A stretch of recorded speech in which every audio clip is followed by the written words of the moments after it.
Hello guys.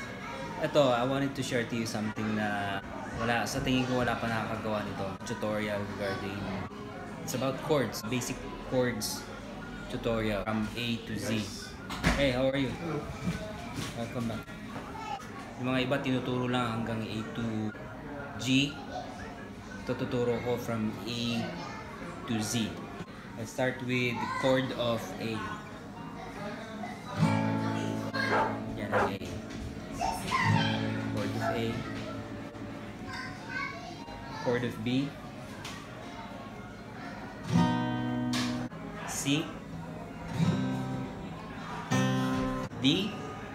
As in dog. Siyempre E.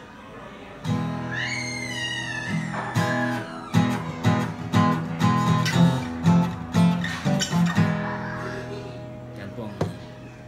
F. Dito lang po siya. Ngayon, we go to chord of G.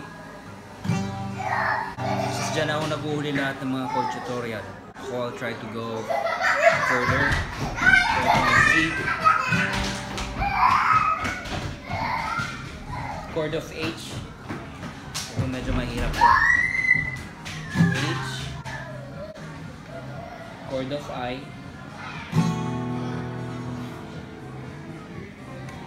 Chord of J. Ngayon, hindi ito masyadong tinutugtog kasi yun nga, medyo mahirap. Tignan mo, mabalik mo yung thumb mo ganyan. Tapos wala masyadong tunog na mga kasi masyadong tinutugtog sa tutong tutugan. J. Buwan J. Tingnan nyo, di ba wala masyadong tunog? Kaya hindi siya masyadong tinutugtog.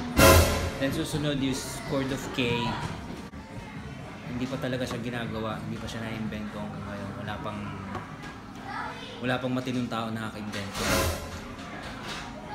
Chord of L naman. L.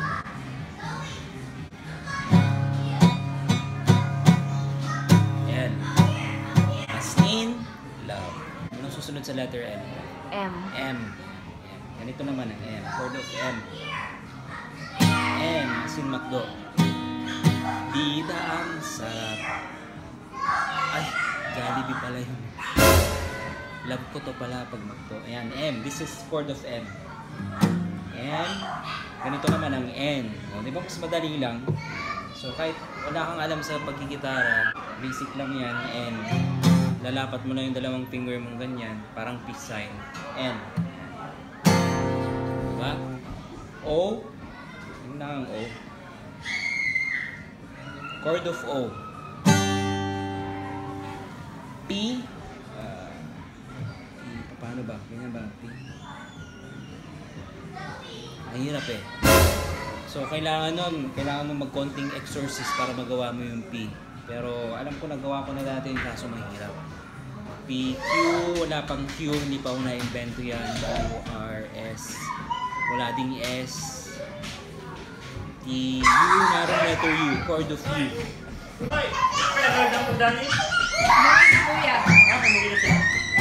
Sunod V, chord of V. Masusunod sa V? W. Ito, mas madali na naman to, chord of W. Diba? 14 W. Nalapat mo lang tatlong fingers mo ganyan. Pwede rin naman ganito. Ano ba yun? X, WX, diba? X. Doon naman ang X, ganyan. So, pagkukross mo lang dalawang finger mong ganyan, X, chord of X. So, kahit saan mo ipunta yan, kahit anong fret, walang bearing, pareho lang ang lalabas na sound. Y and Z, wala pa akong matinong tao nakaka-invento noon, kahit si Einstein, hindi pa ako na-invento yun. Siguro magkantay pa tayo mga 20 years bago ma-invento yun. Ngayon, pagsasama-samahin ko lahat ng chords na tinuro ko sa inyo sa isang kanta. Ganito siya lalabas. Ganito gagawin natin. Pagsama-samahin ko lahat ng chords na tinuro ko sa inyo, kakantahin ng pamangkin ko, si Gavin. Sabi niya yung song na to. Alam ng tao to, basta pagsasamahin ko yung chords na tinuro ko sa inyo. Okay, let's go. Ready? Okay, that's good. C, E, F, G, H, I.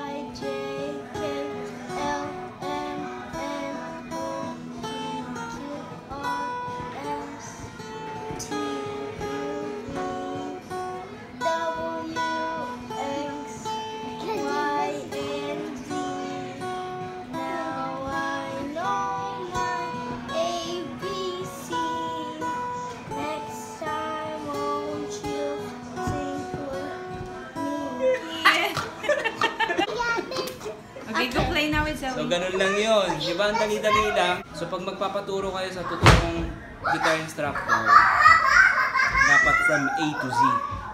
Kasi magsisimula kayo sa ABC. So, yun lang. Thank you.